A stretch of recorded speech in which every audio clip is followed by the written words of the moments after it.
Hello and welcome back to JVSCP. There's been a little bit of a break here lately. It's been a little while. It's good to see you. You look good. How are you doing? We shouldn't linger too much on the fact that the break ended up being a bit longer than 2 weeks, and instead we should get right into it. I thought let's just fucking jump into one that is seemingly sort of a casual and kinda goofy, safe one, because, I mean, you've seen our videos before, and if you haven't, hey, welcome. This is a long, rambly intro. I usually keep the rambliness to the outros, but hey, I've been away for a while. I need to kind of warm up and get into it. But yeah, let's do that. Let's get into it.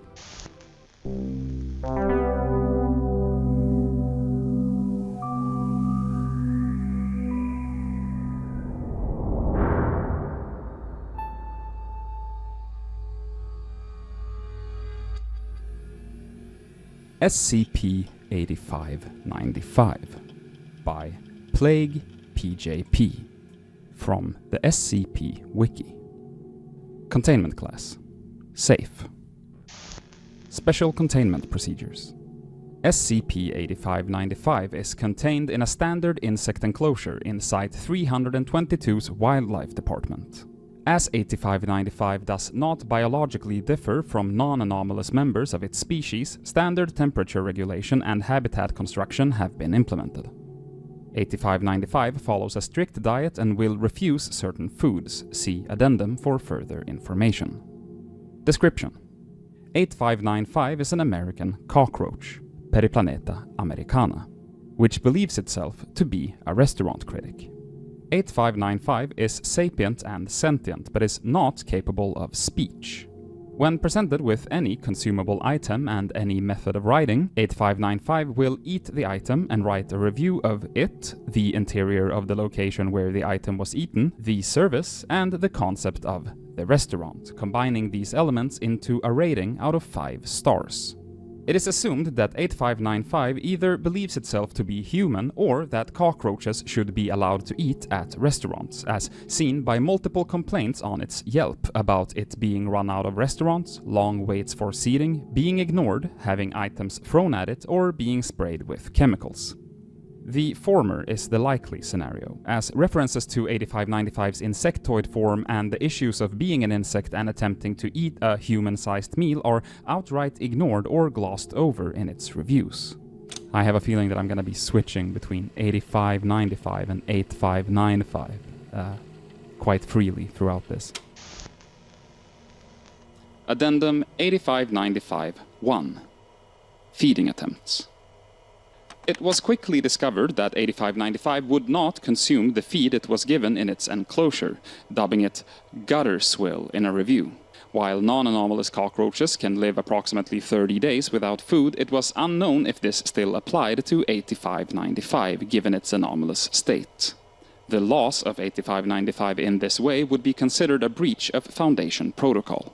As a result, Site 322 organized the creation of Cafe 322, a restaurant made solely to convince 8595 to eat. Items: a fresh Granny Smith apple. Result: after being presented with the apple, 8595 crawled along its surface for 15 seconds before beginning to eat. It then wrote the following review on a nearby laptop. Cafe 322. A mess. Would you be impressed by a soccer player bragging about their kicking ability? No, I wouldn't think so. Being able to kick a ball is below the bar I expect from a professional athlete. A restaurant announcing its use of fresh ingredients conjures similar feelings in me. At Cafe 322, the thought of, okay, what else, remains lingering throughout the dining experience. Cafe 322's idea of fine dining follows along the lines of a less is more concept. Constraint is the boon of creativity, and I can appreciate when an artist can operate within cramped walls and create something beautiful despite it.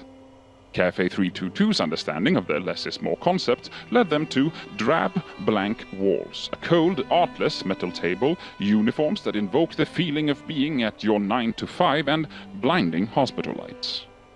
I was lucky enough to be offered the chef's tasting menu. Imagine my rage and dismay when I was presented with a single green apple on a white plastic plate. between the time it took for the server to walk this course from the kitchen to my table, the apple fell to its side and was disgustingly placed back upright by said server. I am left at a crossroads. I can continue with this review, relaying the taste of an apple all of you have eaten in one form or another during your lives, or I can do what Cafe 322 did and stop trying before I even get started. After this sentence, it should be clear which road I went down. 1 star. Despite being told Cafe 322 listened to its critique, SCP-8595 refused to consume any meal produced by the restaurant out of principle and reassumed its hunger strike.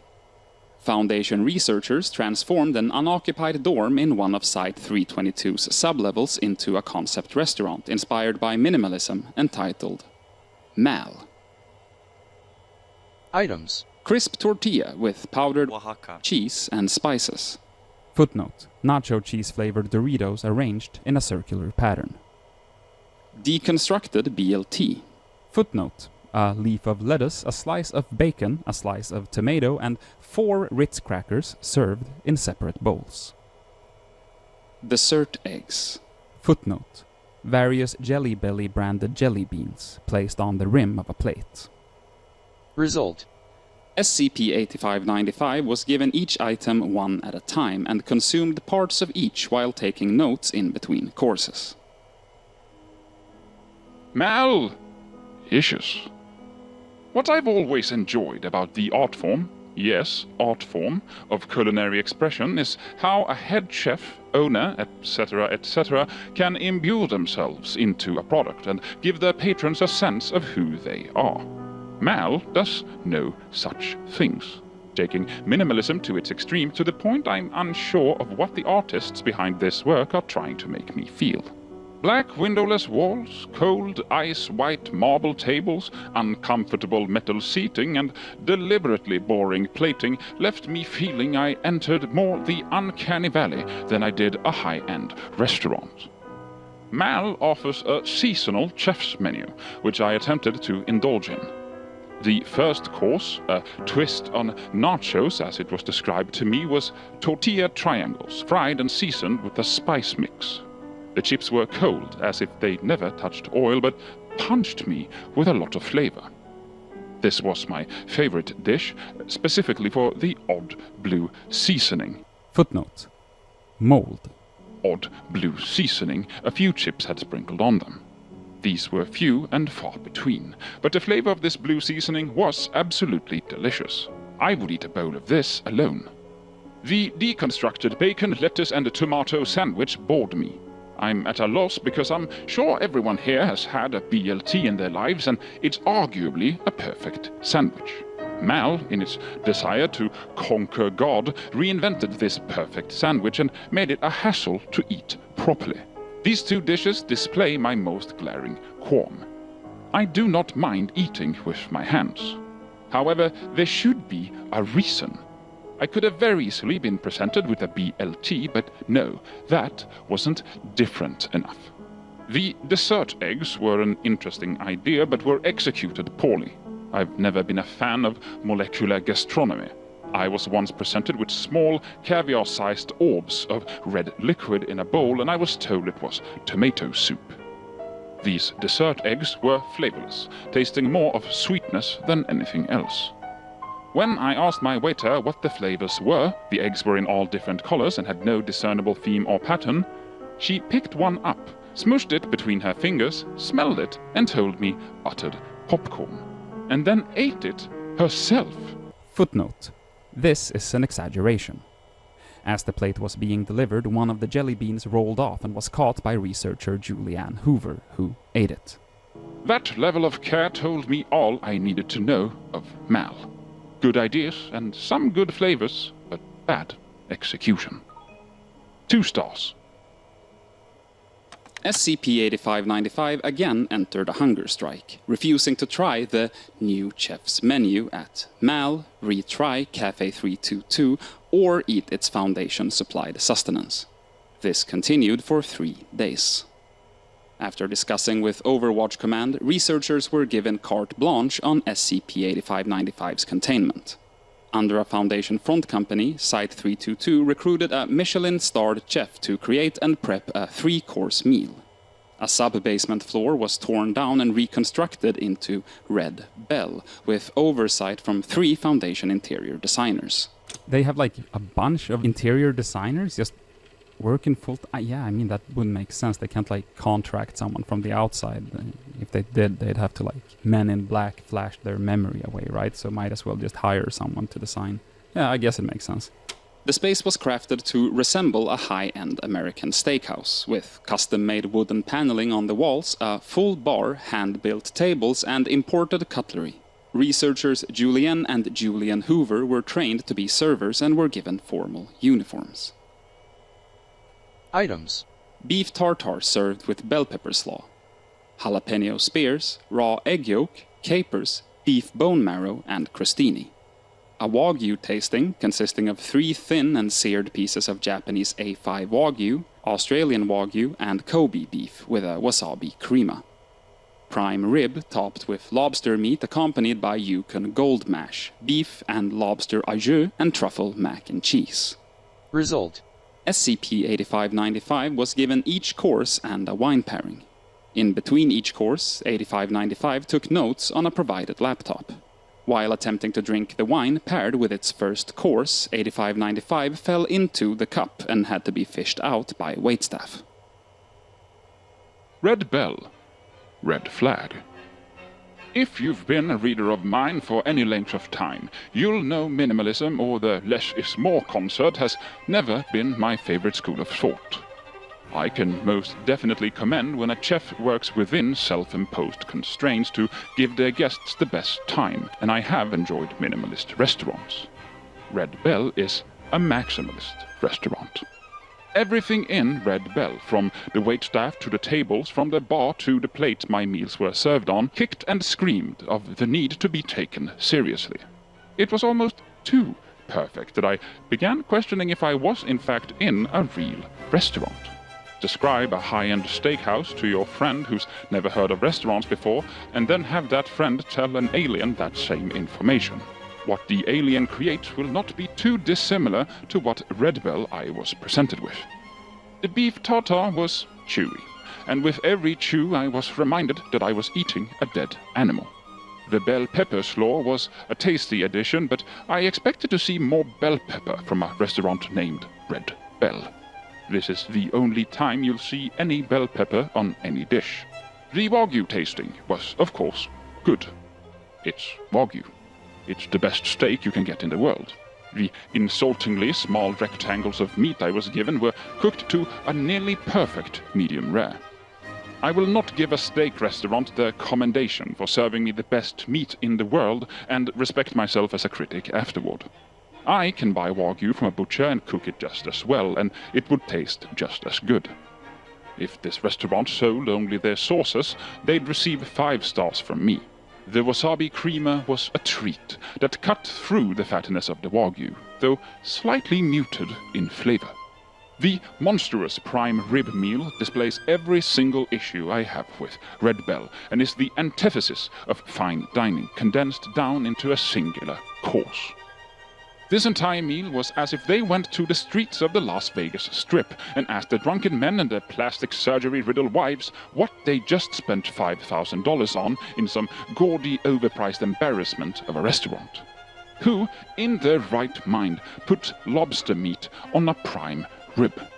Who, in their right mind, serves rich, buttery mashed potatoes with rich, buttery truffle mac and cheese? Everything on that plate by itself was good, maybe even great. The au jus, of course, was the star. I cannot in good conscience, and as someone who respects the culinary arts, recommend anyone partake in this sham of a restaurant. 0 stars. SCP-8595 resumed its hunger strike, refusing to eat at any of the above restaurants despite protestations and attempts to reason with it from researchers. Another meeting with Overwatch Command was held, and new restaurant ideas were floated, but it was assumed that the Foundation's efforts would be in vain. After the data from all of 8595's reviews were compiled, a pattern was established, and a new, likely final restaurant was organized. Carpage. Items. Site 322's dumpster was moved indoors and placed in an empty supply closet. Result. SCP-8595 was laid inside, re-emerging after 2 hours and 19 minutes. Charpage. Scrumptious. 5 stars. Oh right, because it sounds like garbage. It's like garbage. That's so dumb. And that's SCP-8595. Like always, really enjoy that. Feel like I'm out of shape with doing the whole JVSCP thing, you know? Was supposed to be a short break of a couple of weeks, but as you may know, released a very big video on my main channel, so I get really busy. And Veeti is kind of busy with a lot of other work as well. But we're hoping to pick this up again. Since we're back, I thought it would be a good time to ask you what you want to see from this channel. I always ask, you know, what's an SCP on this specific topic, or what's an SCP you think would really fit the channel? You know, put it in the comments. And I want to get better at actually following up on that and going through. We do go through and like put them all into like a document, but we often end up like maybe waiting to find several of the same theme to put them together. And I'm thinking maybe that's holding us back from just like doing shit. But that being said, I've also been thinking about, you know, other shit, you know, creepypastas in general.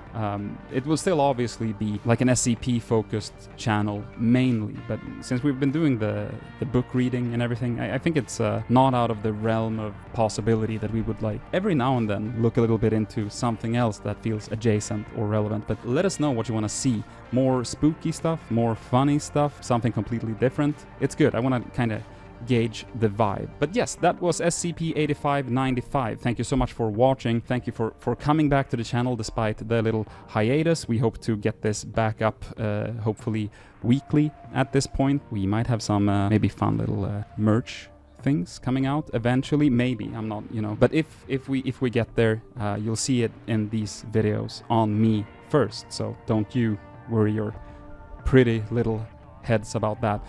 Thank you so much for watching, and an extra huge thank you to our Patreons and YouTube members. Is it patrons and not Patreons? I think it's patrons and YouTube members for supporting us, especially since we had this little break of like a month or maybe a bit more than a month. Honestly, they should be up on screen right now, so extra big thank you to them. If you want to support us, I would suggest joining in as a cool little perk. Veeti has been doing some very fucking interesting like behind the scenes of these videos, going through how they build the look and do the different effects, and will be taking, as far as I understand it, requests from you as well if there's anything specific that you want to know about behind the scenes of making JVSCP. With that, thank you so much for once again being back here in the JVSCP office. See you next time.